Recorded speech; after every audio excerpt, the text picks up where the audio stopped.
Hello everyone, कैसे हैं आप सब लोग। होप करती हूँ आप सब लोग एकदम अच्छे से होंगे।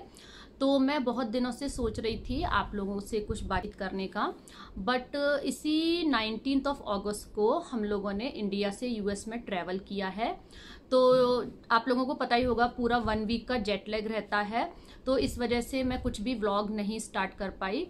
तो अब हम लोगों को 1 वीक ओवर हो गया है और जेट लैग भी हम लोगों का सबका खत्म हो गया है। तो इंडिया के व्लॉग्स तो आप लोगों ने मेरे देखे ही थे। हम लोगों ने बहुत सारी जगह घूमा, खाटू श्याम जी घूमा, सालासर बालाजी घूमा, गोकुल के सारे हमने मंदिर कवर करे, मथुरा में जितने भी प्रसिद्ध महादेव जी के मंदिर थे वो हमने कवर करे। और मैं जितने भी मंदिरों में मथुरा में गई उनकी वीडियोस मैंने टाइम टू टाइम आप लोगों के साथ शेयर भी करी थी, और आप में से कई लोगों को वो वीडियोस बहुत पसंद भी आई थी। Thank you so much. India से आए हुए हफ्ता भर हो गया है, बट स्टिल अभी भी बच्चे लोग इंडिया को बहुत मिस कर रहे हैं। और अब सबसे पहले आप लोगों के साथ शेयर कर लेती हूँ कि मैं मथुरा से अपने लड्डू गोपाल जी के लिए कुछ सामान लाई हूँ। पहले आप लोगों के साथ वो शेयर कर लेती हूँ, और दूसरा आप लोगों के साथ वो भी शेयर करूँगी कि जहाँ मैंने इंडिया से 2 बच्चों के साथ अकेले ट्रैवल किया है यूनाइटेड फ्लाइट में, तो मेरा कैसा एक्सपीरियंस रहा। आप कभी फ्यूचर में यूनाइटेड से या एयर इंडिया से कभी ट्रैवल करें बच्चों के साथ अकेले। मेरे 2 बच्चे हैं, आप में से काफ़ी लोगों को पता ही होगा, दोनों छोटे हैं। तो अगर आप अकेले बच्चों के साथ ट्रैवल करें तो आप कहाँ पर क्या हेल्प ले सकते हैं, या इमिग्रेशन के टाइम आपके पास कौन से पेपर ऐसे होने चाहिए जो बिल्कुल हैंडी होने चाहिए, ये सब मैं आपसे इस ब्लॉग में आगे शेयर करूंगी। तो सबसे पहले आपको दिखाती हूँ अपना लड्डू गोपाल जी का सामान, जो कि स्पेशली मैं मथुरा से लाई हूँ और आप लोगों को बहुत पसंद आएगा। मॉर्निंग हो रही है और लड्डू गोपाल जी का स्नान का टाइम है, तो मैं साथ साथ में स्नान भी कराती चलूँगी और आपको जो पोशाक मैं मथुरा से लाई हूँ वो भी दिखाती हुई चलूँगी।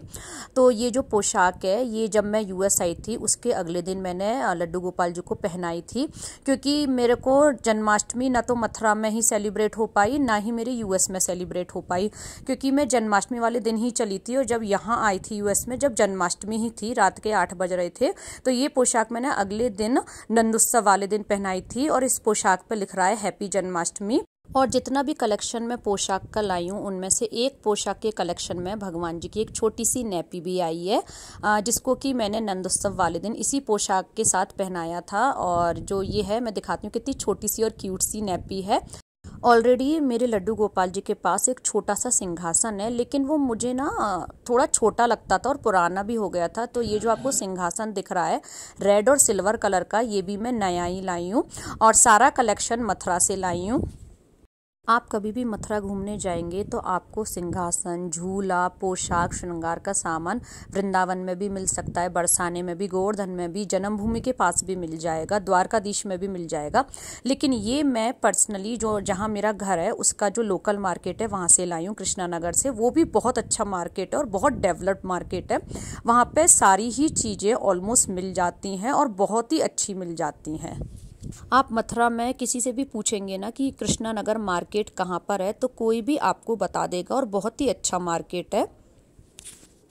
लड्डू गोपाल जी के लिए कुछ श्रृंगार का सामान भी लाई हूँ। तो इस पोशाक से मैच करता हुआ मेरे पास सारा सामान है, जैसे ये मुकुट है, आपको ये जो बांसुरी दिख रही है, हाथों में जो कंगना दिख रहे हैं, भगवान जी की जो माला दिख रही है, ये सब कुछ इस पोशाक से मैच करता हुआ है। आपको मंदिर में खाटू श्याम जी भी दिख रहे होंगे। तो मैंने अभी अपने इंडिया वाले व्लॉग्स में खाटू श्याम जी का भी व्लॉग डाला था।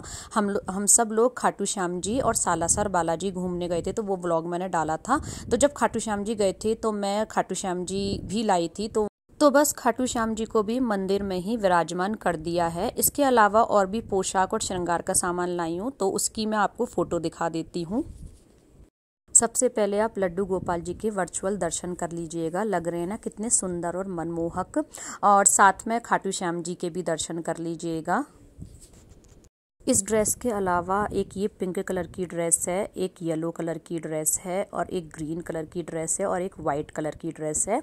और इनमें से कुछ ड्रेस मेरे को अपनी एक फ्रेंड को भी देनी है। तो ये है ड्रेस का कलेक्शन लड्डू गोपाल जी का। नॉट ओनली दिस, इस बार मेरा लड्डू गोपाल जी के लिए झूला लाने का बहुत ही मन था, तो ये छोटा सा झूला मैं लड्डू गोपाल जी के लिए लाई हूँ।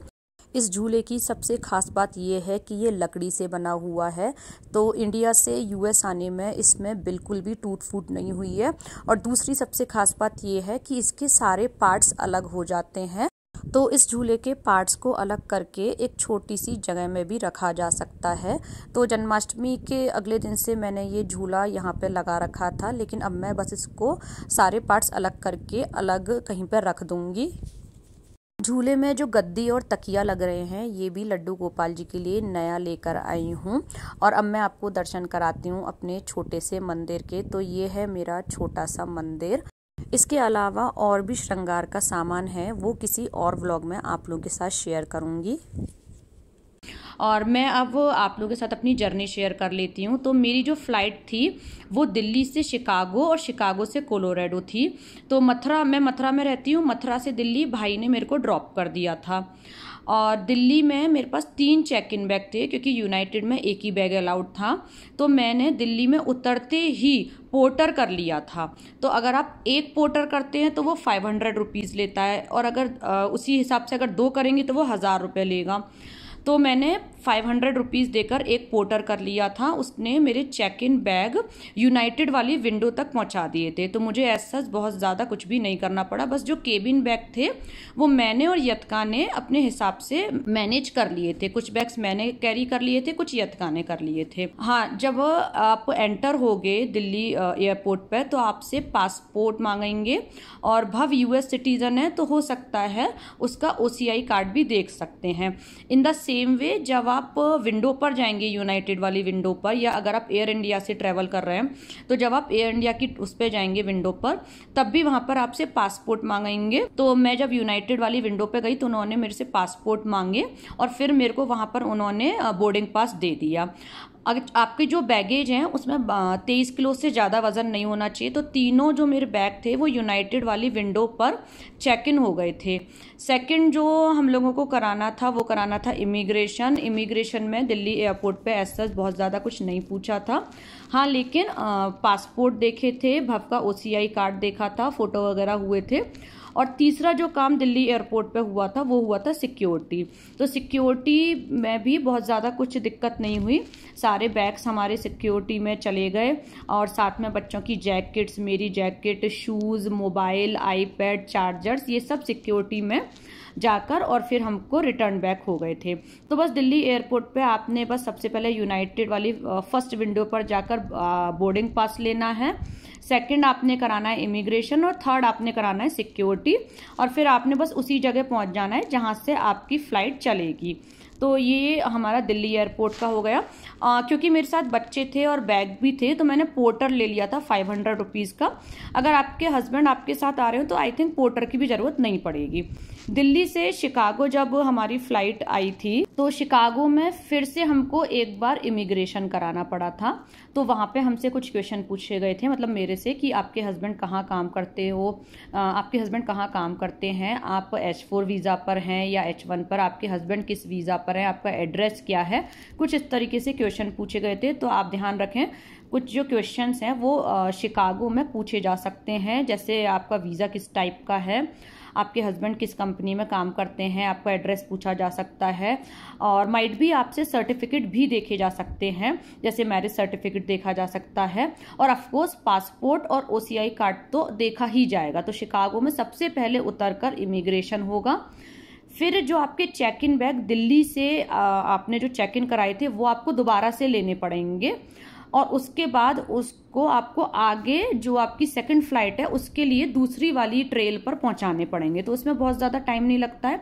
आपने बस एक इमिग्रेशन कराना है, फिर आपने लेनी है एक कार्ड, उसमें तीनों आप बैग डाल दीजिएगा। और वैसे वहाँ पे सिक्योरिटी रहती है शिकागो में, आप उनसे बोलो कि ये जो हमारे 3 बैग हैं इनको आप कार्ट में अरेंज कर दीजिएगा, आप इजीली उसको चला सकते हो। और थोड़ी सी डिस्टेंस पर आपको दूसरी जगह मिल जाएगी जहाँ पे आपके चेक इन बैग दोबारा से दूसरी फ्लाइट में के लिए डाले जाएंगे। तो बस पहला इमिग्रेशन हो गया, फिर चेक इन बैग मैंने ले लिए थे, वो थोड़ा सा डिस्टेंस पे दूसरे सिक्योरिटी वाले को दे दिए थे। उसके बाद उन्होंने मेरे को बोला कि आपको ट्रेन पकड़ के T2 पे जाना है, वो आपको बता देंगे। तो वहाँ से आप ट्रेन ले लीजिएगा। ट्रेन लेने के बाद फिर से अगेन आपकी आपकी होगी सिक्योरिटी। तो सबसे पहले जो इमिग्रेशन हो जाता है शिकागो में, उसके बाद जो हमारे चेक इन बैग होते हैं वो राइट जो उसकी जगह होती है वहां पे पहुंच जाते हैं, वो आपको ही पहुंचाने पड़ते हैं।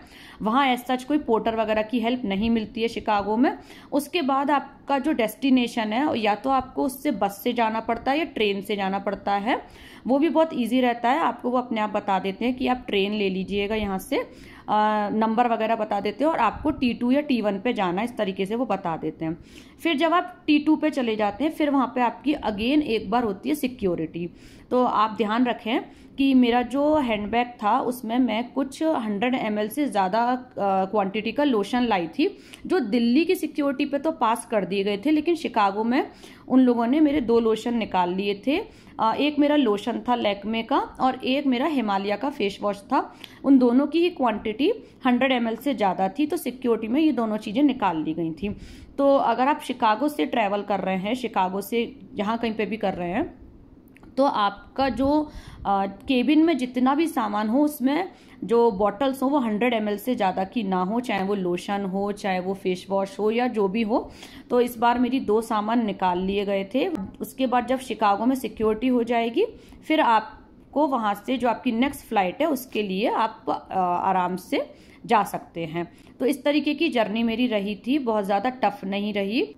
बस कुछ बातों का ध्यान रखना है, जैसे एक आपने छोटा सा पर्स इस तरीके से हैंडी रखना है जिसमें आप पासपोर्ट, OCI कार्ड और अपना पासपोर्ट के अलावा अगर आपके पास कोई ID प्रूफ है तो वो रख सकते हैं, क्योंकि ये चीज़ें बहुत ही सारी विंडोज़ पे दिखानी होती हैं। तो बार बार अगर आप फाइल में से निकालेंगे या अंदर किसी बैग में से निकालेंगे तो माइट भी उसमें टाइम लग सकता है। तो इसलिए पासपोर्ट, OCI कार्ड या पासपोर्ट के अलावा इन केस कोई आपके पास ID प्रूफ है तो वो भी रख सकते हैं। एंड वन मोर थिंग, आपका जो कोविड वैक्सीनेशन का जो कार्ड आता है वो भी आपने हैंडी रखना है। तो ये 3-4 चीजें हैं जिनको कि आपने हैंडी रखना है, क्योंकि ये चीजें बहुत सारी विंडोज पर देखी जाती हैं। बाकी एज सच डॉक्यूमेंट किसी भी विंडो पे नहीं देखा जाता है, बट स्टिल आपने मैरिज सर्टिफिकेट एंड I-797 ये 2-4 डॉक्यूमेंट भी अपने पास रखने हैं।